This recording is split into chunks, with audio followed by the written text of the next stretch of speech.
Okay, so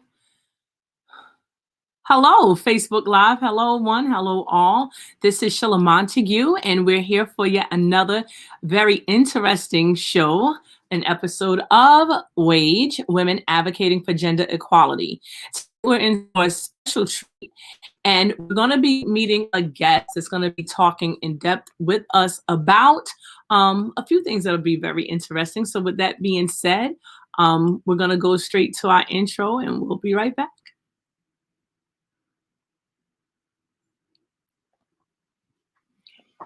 10, 9, 8, 7, 6, 5, 4, 3, 2, 1.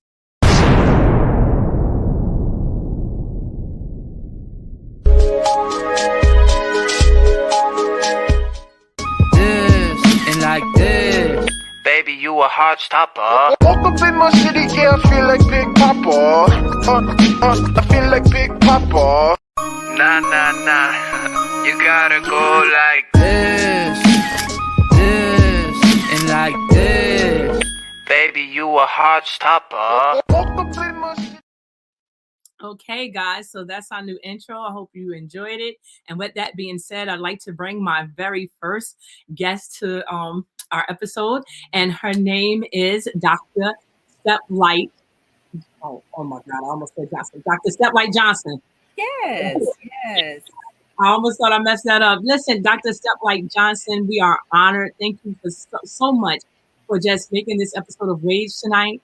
To just share, for those of you who don't know, matter of fact, I'm going to allow her to introduce herself right now. Yes. Thank you very much, Sheila, for having me.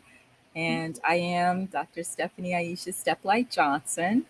And it's my pleasure to be here talking about, did you used to take trips down south? And just talking about the family, the house, and the land. Absolutely. So with that being said, without any further ado, and again, I just want to just thank you so much for being on wonderful wealth of knowledge. So let's get right into it. My first question, what does down south mean to you? Well, when I think about down south, due to my personal experiences, and I think it's a shared experience, I think about North Carolina, South Carolina, Mississippi. So for me, that's down south. And I know others can relate to that. And they may add, for example, Georgia, when they think about down south, because that's where their family came from. Or they may add Alabama. So that's what down south means. The southern states. Okay, the southern states. So we want to be very clear. And like you said, I think a lot of people can relate to that. We all should be able to. So who are some of your family members that are from down south?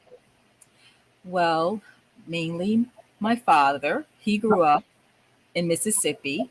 Okay. And so definitely him. And I grew up in New Jersey with my dad and my mother.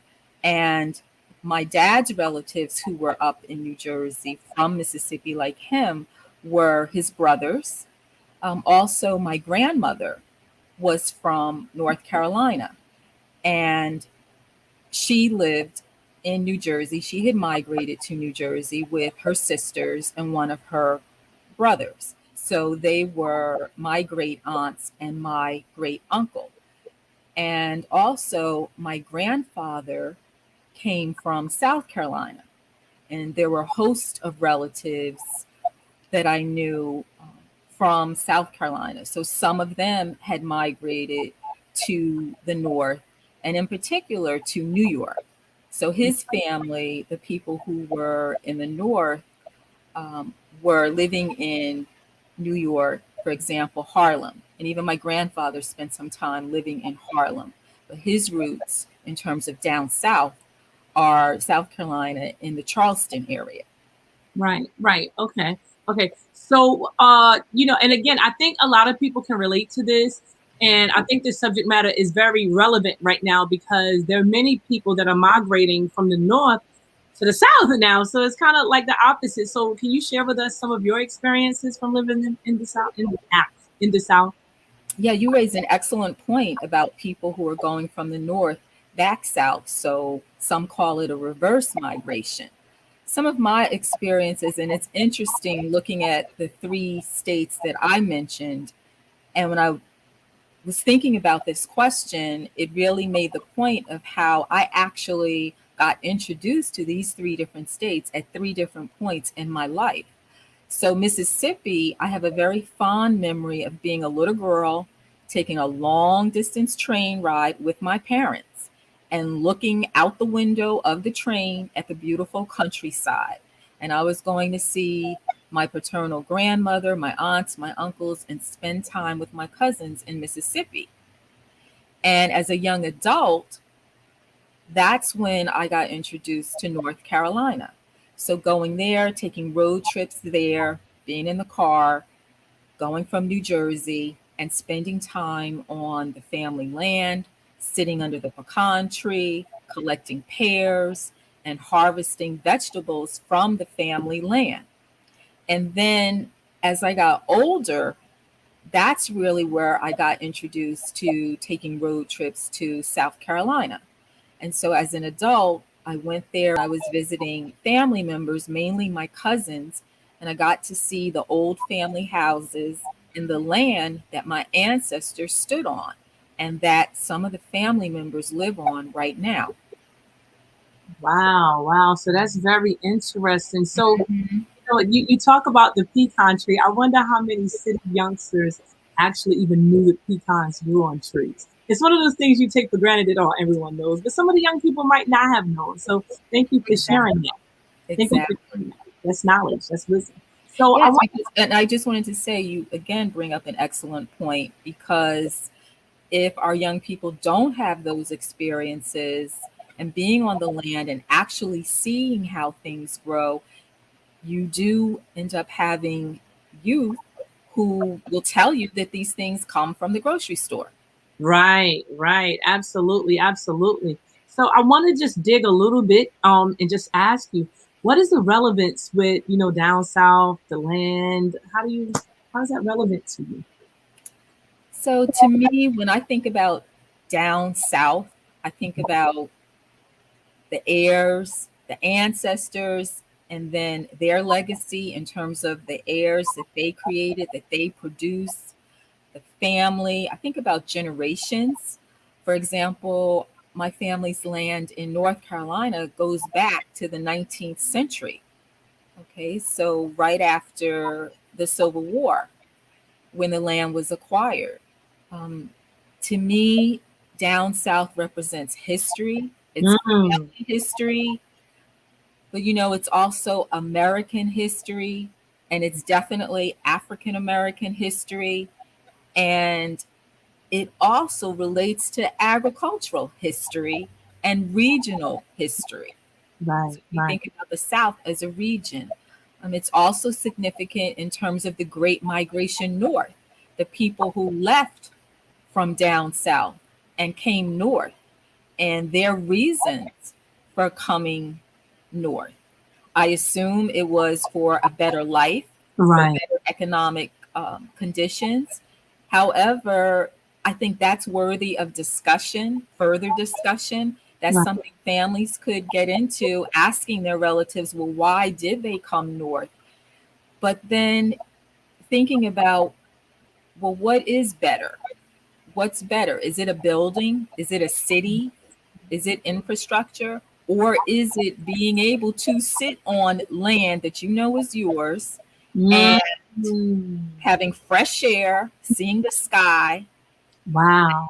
and being able to grow your food? So I think that is worthy of discussion of what is opportunity, what's economic opportunity. And we know that many of our ancestors migrated from the south to the north, not only for the economic reasons, but because of racism. Yeah, yeah, for sure, for sure. We had a guest on last week, and her name was Professor Linda Carter. I'm sure you may know of her. Yes, yes, I know And her. yeah, so she shared some fantastic information. And one of the things I remember her sharing was the fact that her family came up, I believe, from down south, and they went to Scudder Homes. Hmm. She did a wonderful job in just comparing and contrasting the difference between life then in Scudder homes, and how clean it was, and how there weren't any drugs, and nothing for even the police to even have to come and visit. It was just so different. And perspective is everything, because Yeah. people hear down south, and I think people go to visit quickly and come home now. What they see as home. So with people migrating and relocating, I love what you mentioned about the land. I don't know if you could expound a little bit on heirs land. What is that all about? Well, heirs property, I always thought that heirs property was something positive. We're heirs. We are the people that our ancestors produced, and we're here and we're living, and we have this legacy and this family legacy. So I always thought that that was something wonderful, something good, something positive, something to be proud of, our lineage. And with COVID, and some other triggering events. For example, the farmer who was leasing part of our family land, he decided that he was not going to farm the family land anymore. And so this was around 2020, 2021, when COVID hit in March 2020. And so it hit us. Oh, we've got to figure out what to do with this land. And then we're dealing with COVID and the nation shutting down and not really having the freedom to travel. And the nation had to pivot and started using Zoom. So I was able to learn information about land and the concept of heirs property through Zoom. And then also, meanwhile, in the midst of this 2020, 2021, one of my aunts turned 70. And so it hit me that my mom and all of her siblings are now age 70 and over. So we're the heirs, we're all the heirs. And then we've got these different generations, and you got my mom and her siblings, and then they have their children, my cousins. What is it that we really know about the property? Are we positioned to be educated and informed and help out and step in and take over and succeed? And that's when I learned that heirs property is not a positive thing. And it really relates to a legal term and a legal concept. And it really means that there were people who had land, and when they passed, when they died, they did not have a will. Oh, and because they did not have a will, and they did not designate exactly whom they wanted to inherit their property, it went to the relatives. So if you had a small, tight-knit family, then maybe you're talking about 5 children, 7 children. However, you might be talking about a large family. And then when you have people who are married and have a spouse, and then they've got children. So you're talking about the grandchildren now. Right. So depending upon the situation, it could multiply. And so what you have is the heirs are called tenants in common. So you're actually tenants on that land. So that's a pretty common term, tenants in common. And what it means is that you have inherited this land. It could be from your parents, it could be from your grandparents, but because they did not designate to whom they wanted that land to go, it goes to these family members, and you are tenants in common. So you all have a stake in that land. So let's say it's 100 acres. You all have an interest in that land, but it's not like you have a certain percentage of that land. So it gets messy. Conceptually, it's messy. And then depending upon what state the land is in, that determines how the law sees the land and who inherits the land. Does it go to a spouse? Does Right. it go to a spouse and children? Does it go Right. to a spouse, children, and grandchildren? So that depends upon the law. And so that is what we're dealing with right now. People don't realize that.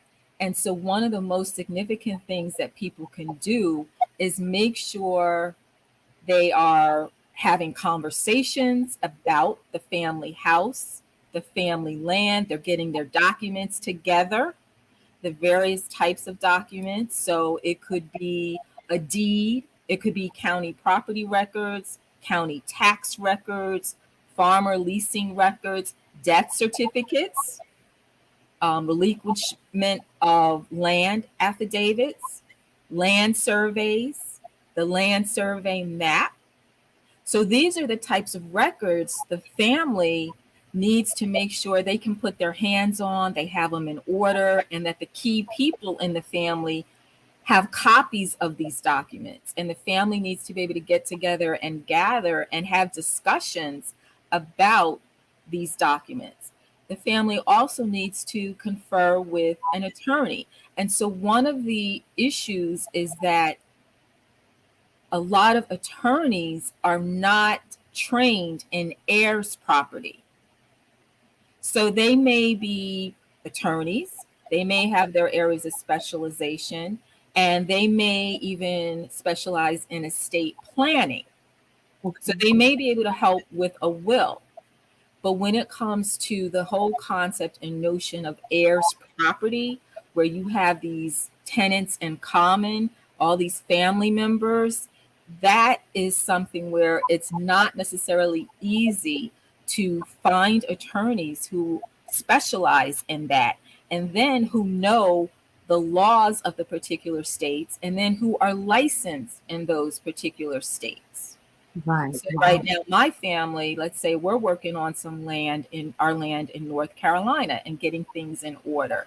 Right. And so I had to see what my aunt had. And one day we went and we spent about an hour at Staples, me copying the documents that she had, making a binder for family members, making folders for family members. We had a family meeting, recently, just so we could start getting on the same page, and then talking about, well, what is it we would like to do with the land?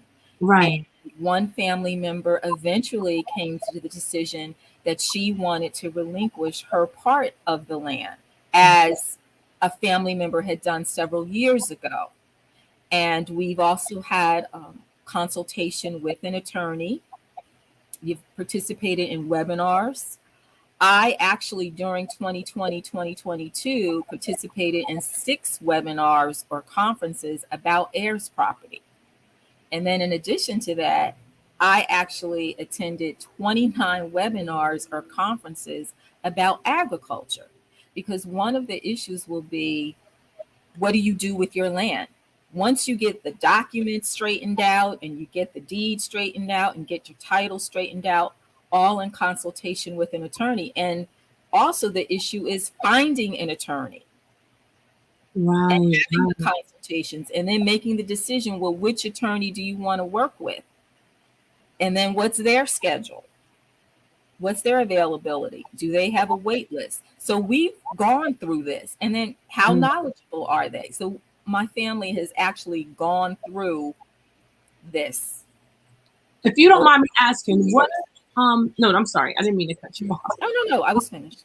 Yeah, I just wanted to ask, as it relates to taxes on the property, would that be one of the reasons perhaps that a family member might want to just say, what types of reasons would a family member want to relinquish land? Like, that's a big deal.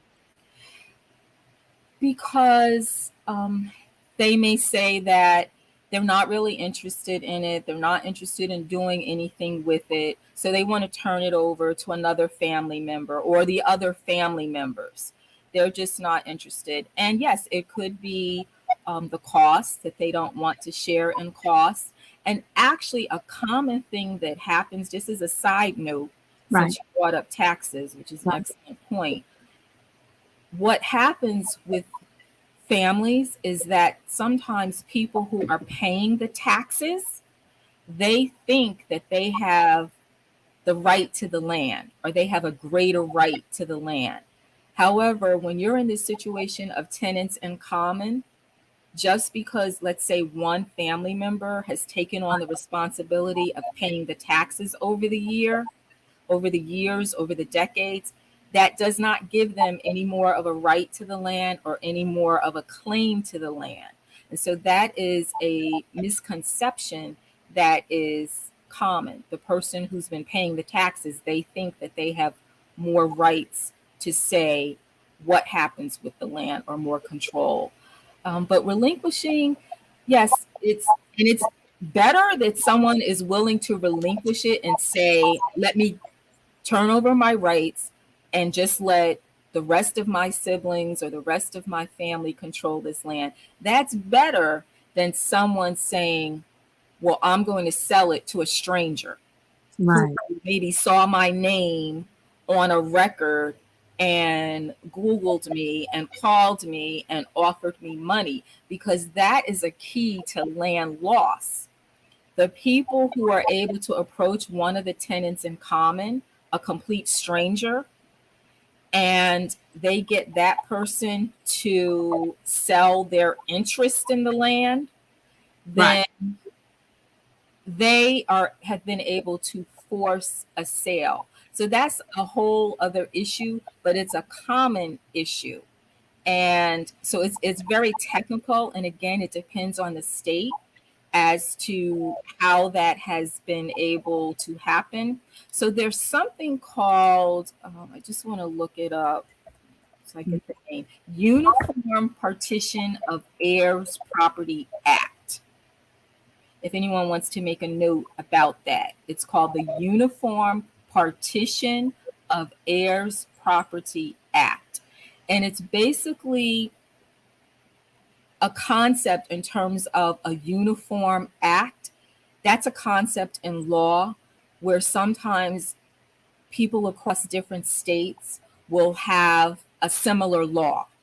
So right now, one of the current similar laws is the Uniform Partition of Heirs Property Act, trying to have some type of uniformity in terms of what happens with heirs property, and trying to prevent a situation where somehow a stranger can approach one family member and come up with some type of document to say, okay, well, you're turning over your interest to me.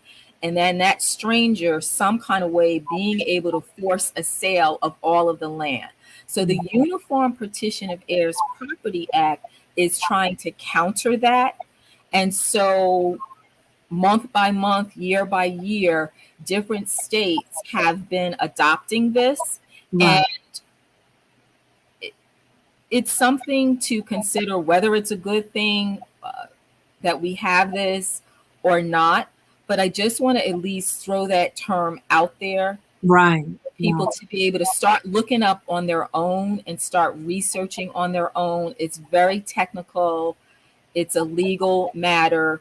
And so you definitely need an attorney who has expertise in this to really break it down and explain it, and the pros and cons Now, of the act.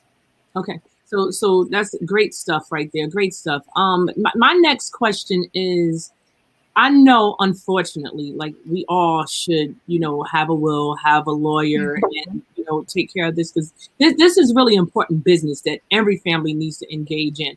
But the reality of the situation, right, is many poor families, or many families from down south, or probably even up here as well, may not have access to that information, may not even know about looking up laws. I know a lot of my family, like I was one of the first generations to actually finish college. So my mom and my uncles went, but I actually finished college. So I'm thinking that, down south people, being a little older, maybe a lot of them didn't. How I can imagine, and you can comment on this, that the issue would probably be getting a lawyer, attaining a lawyer, sustaining lawyer for the duration that's needed to get what needs to be had. And if that's not happening, I'm curious as to how much land that was owned by families ended up back in the state or to the state or back into hands other than the family's hands because of the failure to actually do what needed to be done on a legal aspect of this. Yes, land loss is definitely a major issue, and over the decades, Black families have lost land, and part of it is from not having wills, which makes it easier for people to be able to come and take that land. Tax sales have been one of the means by which people have been able to come and take land. And in terms of access to attorneys, being able to pay attorneys, trusting, being able to trust an attorney. So this is a major issue right now. There are legal centers. For example, South Carolina, my family has actually worked with a legal center. North Carolina, there's a center that's based in Georgia. We've also been working with a forestry program that is mainly in the North Carolina area. But this is definitely a major issue in terms of getting people who have the expertise, have the knowledge, the awareness, and being able to have that trust. And we still have a long way to go in terms of trust. And I'm just looking up the slide from one of my colleagues, Dr. Zababwa, who's at Tuskegee, and he's been doing research about heirs property.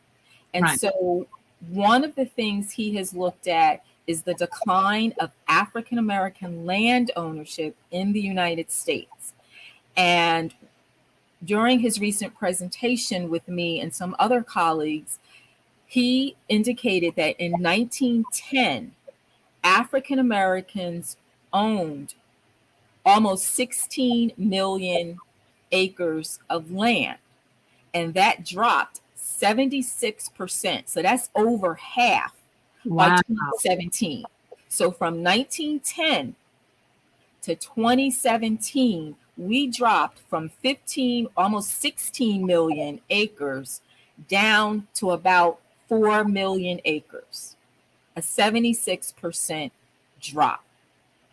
And when you talk about our farmers and our Black farmers, we have definitely got to pay more attention to our Black farmers and what has been done to them over the decades, the racism, the discrimination, the inability to be able to get loans purely due to racism and discrimination. And the USDA, the U.S. Department of Agriculture, admits that, acknowledges that.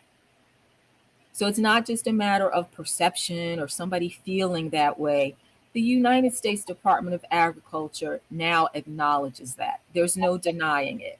And so I think we as a people have got to turn to our Black farmers, pay attention to what has happened to them, how they have lost their land, they've lost crops, they haven't been able to get loans when they needed it to be able to buy seeds, to be able to take care of their land, machinery, whatever they needed, their livestock. And for all of us who attended HBCUs, we have to look at our HBCUs, we have to look at our land grant institutions. So for example, in Alabama, Tuskegee is the land grant. For example, in North Carolina, in terms of the Black land grant, that would be North Carolina A&T. In Virginia, it's Virginia State University. So the people who attended the HBCUs, and in particular, each of the southern states where there was one HBCU that was designated as the land grant, we have to pay more attention to what that meant. because those are the people who are responsible for assisting the Black farmers, for example. And we just need to have more conversations about that. So if somebody went to an HBCU, went to a land grant, but they weren't necessarily in the School of Agriculture or in the College of Agriculture, they might not really be aware of what was going on with agriculture, what was going on with the research arm of their institution. They may not really be aware of what was going on with the extension arm of their institution. So every state in the country has a land grant. Right. Mainly the southern states that also had the HBCU that was a land grant. And almost all of the HBCU land grants are in the southern states. There just may be 3 that are in a northern state. And so we've got to start having more of those conversations. Absolutely. Absolutely. Listen, advocating. We have to. Yeah, this is definitely relevant to everything that's going on right now. Yes. For those of you who just joined, welcome. This is our newest episode of W.A.G.E, and we've been proud to have Dr. Aisha STEPLIGHT Johnson here to just share some information with us, about just traveling down south and talking about land and how it's all related, to even though it's down south in the country, right? So there's everything is related, and people don't understand that every single thing is related in conjunction with something else. With that being said, there's been a lot of talk, right, especially on social media, in terms of Bill Gates purchasing so much farmland. How do you think, to what level of impact do you think that's going to have on what, we're trying to do in terms of growing food? And especially, I don't know if you've noticed, but things are so expensive. I went to the supermarket this weekend. Water was up $3, bottled water for a case. And that's all me and my friends have been talking about. They've been going to the store to get different things. So, right, of course, we don't grow water on the farm, but I am saying that a lot of the supplies now, we're at a deficit of these things. And, like I said, we have very rich people purchasing land. Like, what do you think is the ultimate impact that could potentially be on this situation and how it's impacting us as a country? We have definitely, again, got to pay attention, just like I'm talking about, we've got to pay attention to our Black farmers. Yeah. We do have to pay attention to land, purchasing of land, farmland, controlling of land. Most people, well, I don't know about most people, but probably people have heard of Monsanto. Yes, yes. Controversy with seeds and controlling seeds. Incredible. And that's a very deep issue. So that even comes before the Bill Gates issue. So I would definitely encourage people to look up Monsanto in terms of seeds and some kind of way getting patents on seeds and telling farmers that they have to buy the seeds and then the seeds don't reproduce. In nature, for the most part, whenever something grows, there are seeds. Right. So you can be a seed collector and a seed saver. And so that is why seed saving has become a very critical issue, because if you don't want to have to buy a seed from Monsanto or buy a genetically modified seed or be told that you must buy these seeds and that you must keep buying them because the seed doesn't reproduce, that is deep. I mean, what is more fundamental than your relationship with the earth and being able to grow your own food? Absolutely. Absolutely. And so to have someone who can control that. So people definitely need to research Monsanto and the control of seeds and the impact it has had around the world. So we talk a lot about global, or we hear about global and globalization and the global economy. Is that a good thing? We have to ask ourselves, is that a good thing? I agree. And we're just spreading control. Right. I want to I wanted to answer your question about Bill Gates. So I think it's related in terms of, again, buying up the land, controlling the land, determining what can be done with the land. And you mentioned water and not growing water, but the earth and the soil relate to water. And it relates to the quality of the water, Right. the runoff of the water. So it's all connected. All connected. It's all connected.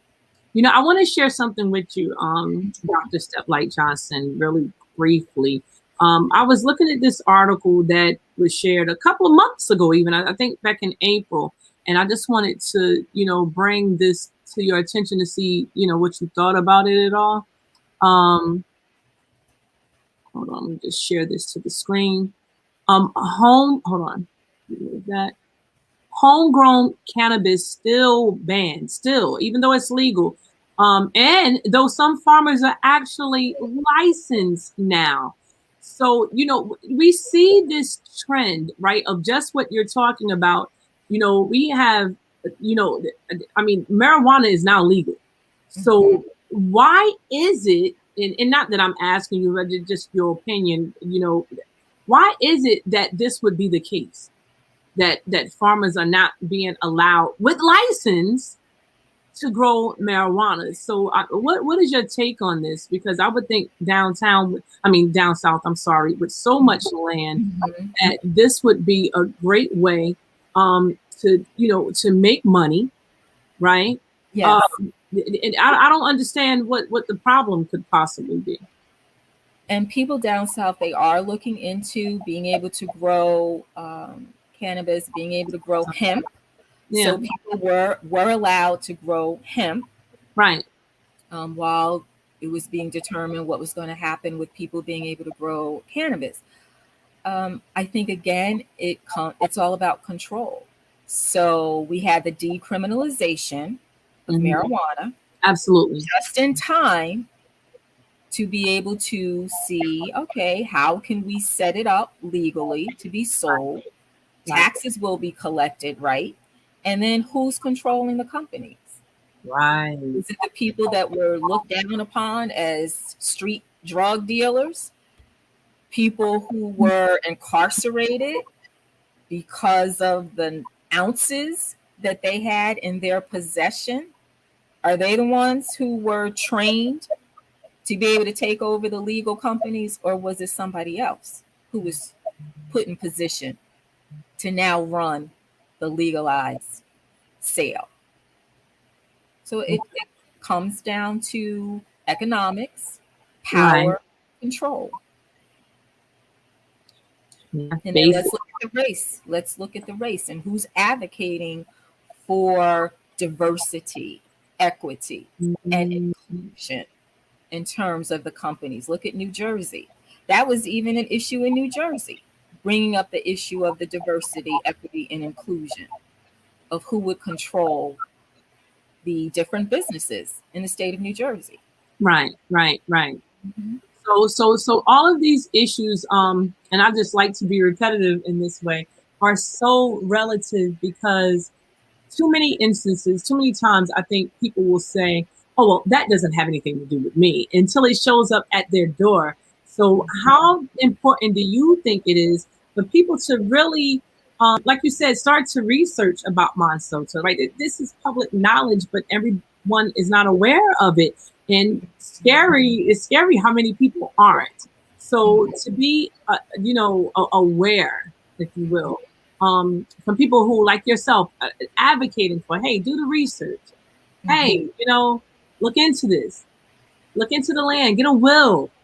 Like, how important do you think it is for people to really start digging their feet in and saying, hey, let's get this done. I think people have to start thinking about what are their goals, their financial goals, their economic goals, what it is they want to be able to pass along to the next generation, to their children, to their grandchildren. So start thinking about that. Open their eyes, look around, look at what's happening in terms of different people who's controlling what. COVID was a wake-up call when the supply chain was interrupted. For the first time for most of us in our lives, unless we were older, But for most people, I would say 70 and under, maybe 80 and under, we had never lived through anything like COVID. We had never lived through a pandemic. That's right. And so thinking about the supply chain, and, you know, sometimes we look at people who are older, who are, let's say, 70 and older, and have lived through, let's say, wartime. And so they conserve things. They don't throw out anything because of their life experience.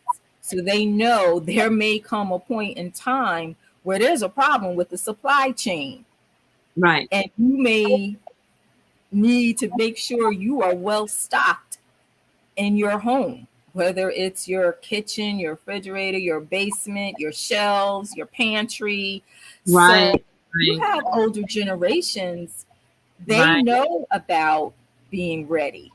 Right. And COVID was a wake-up call for younger generations in terms of what happens when your supply chain is interrupted. You can't get things that you want. You can't even go to the grocery store. Right. Or once you're in there, you see the shelves. I mean, look at how we experienced that from March 2020. Right. I remember I was planning a workshop before the pandemic really hit the nation and hit New Jersey. And I had thought of this idea, I'm going to have baggies and put a pen in it and a pad in it. And it was for young women. And I said, oh, young women, they always like to have some cute hand sanitizer.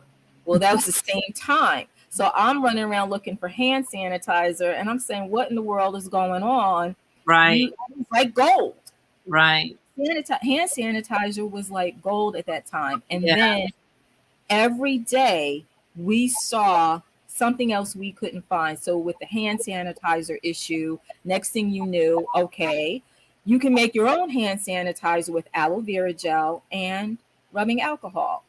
So now you can't find any aloe vera gel on the shelves. You can't find any alcohol on the shelves. Yeah. And you couldn't find Lysol wipes. You couldn't find Lysol spray. Period. Yes. It was just bacterial. So it was so scary. It was so day by day. And so, you know, and I love to bring that up. You know, Dr. STEPLIGHT Johnson, we were literally just having this conversation maybe 2 hours before this show. And a good friend of mine, who's a lobbyist, she was sharing how there was a heightened sense of anxiety in the communities all across because no one knows what's going on. It's like, okay, the gas prices are skyrocketing. We have all of the food deficits that are occurring. And it's like, how do you prepare? So because even though I'm not from down south, my grandmother that raised me is, so when they say stock food, I don't even know if people understand how that's done. But, you know, Sister Girl got a cabinet full of beans. Yes. Grains. Yeah. Listen, let me tell you something how old fashioned I am. I still have my mother's scrub board, okay? Because I'm going to keep clothes. And everybody just didn't learn that in the city, you know, especially with my generation. You know, we didn't learn those things from my mom. Like I said, those are things that my grandmother taught me, how to sew a button back on, how to sew, period. So there's a gap there. And on the timeline, if you look at it, it was around the time, early 70s, right? Late 60s, early 70s, that, you know, the drugs were thrust upon our community. So unfortunately, a lot happened during that time that caused those gaps, I would say, but they're still there. So how do we advocate to the young people to start to look at, you know, those down south basic, just pragmatic, you know, ways of life to survive, you know, during these times?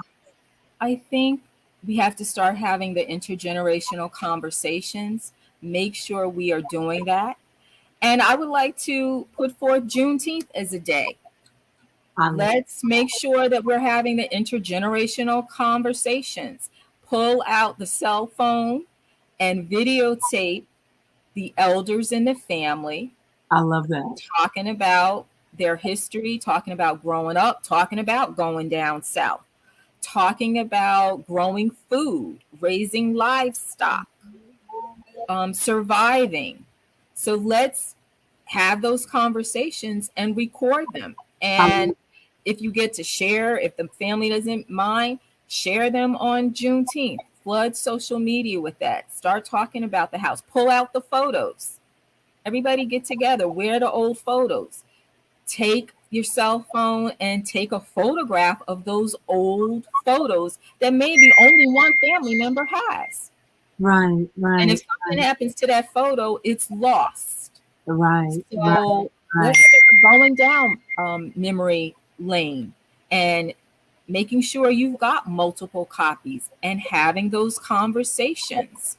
So I actually had gotten a farmer in Michigan to start a Juneteenth celebration. He was from Chicago. Okay. But he purchased land in Michigan because that was another form of migration. There were actually people who came from Chicago to Michigan to farm.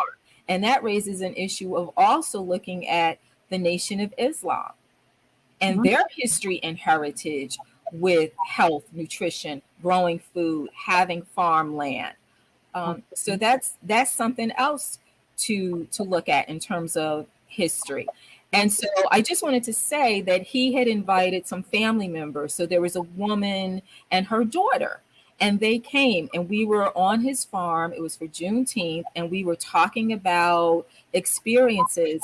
And it was so amazing to me because just in having conversation, the daughter got to learn so much from her mother, things that she didn't know because we didn't sit down and have those conversations, things that her mother knew how to do in terms of surviving off of the land. Because these people don't think we've ever lived or been here before. That's right. So never had those conversations. So let's make a commitment this Juneteenth. We're going to have those intergenerational conversations, record people. That's oral history. We don't want to lose the history when they pass. I love that. I love that. And we're going to make that happen. We're definitely going to make that happen. You know, me and Dr. Carter, I'm saying Dr. Carter, yeah, Professor Carter. We literally early this morning, because she called me, she said, Sheila, you said we were going to have something with the seniors, but we're pulling together, we're filling the gap. And it's just so insane that you just basically said the same thing and gave us some direction in terms of when we want to do that for Juneteenth. So maybe we'll do a week or we'll set it up so that it could be something very conducive just to learning.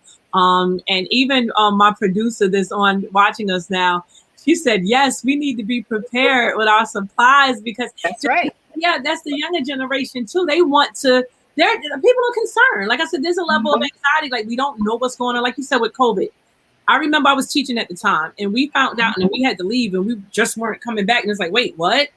And we didn't have any information. And even when people started getting sick, I remember talking to my doctor because we're really close. And she's from, I think she's from China. And she didn't know, you know, and that was very scary. Like, wow, what are we dealing with here? So when people say to start storing food, I can't imagine what some people are storing. And don't get me wrong, some people may know. But I know that we have a lot of young moms that are dynamite moms that they may not have that information and that wisdom from down south and prior generations. So we're going to make sure that we work together to make that happen. Drying food, roasting food, canning food.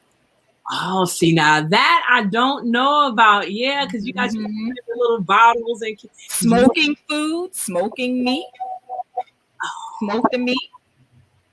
Listen, I'm all in. I'm all in. Wow. The purpose of smoking the meat is not just for the wonderful flavor, but being able to smoke it so that you can preserve it. I did not know that. Fantastic information. So we got to find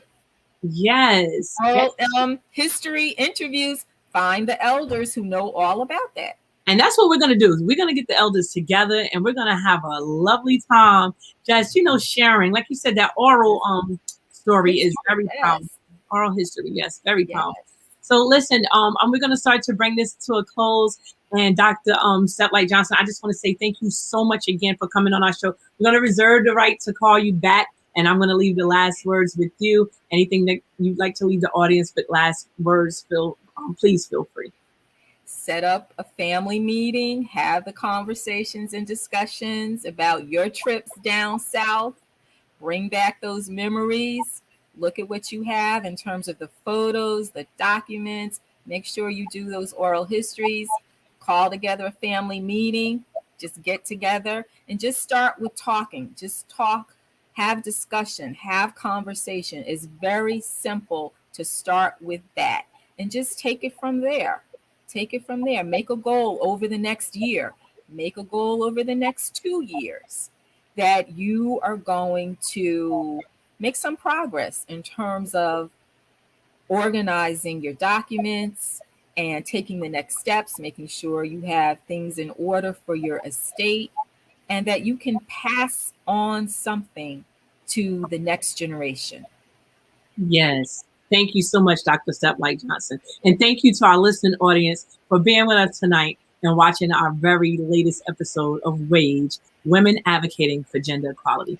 Thank you. And until next time. Thank you for having me, Professor Montague. I appreciate it. Likewise. A 14-year-old boy with a record of drug arrests was shot and killed.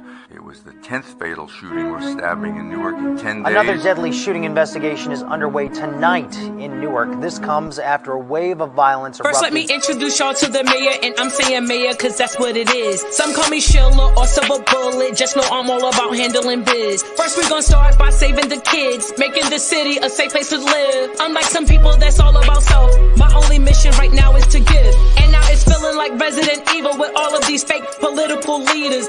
They need to go sit in the bleachers and just stay motivational speakers. Being the mayor is not for the weak. Got my feet on the ground and I'm out in these streets. You can show me with action, it's not what you speak. Say you for the city ain't beat. Lit the city on fire, we're walking through ashes. Parents are tired of giving you passes. Why are our children not learning in classes? Teach about businesses, real estate taxes. Fighting to keep low income housing. So much corruption, it's astounding. Team North, we can't allow that. And there ain't no way to get around that. Nothing but change when you vote for me.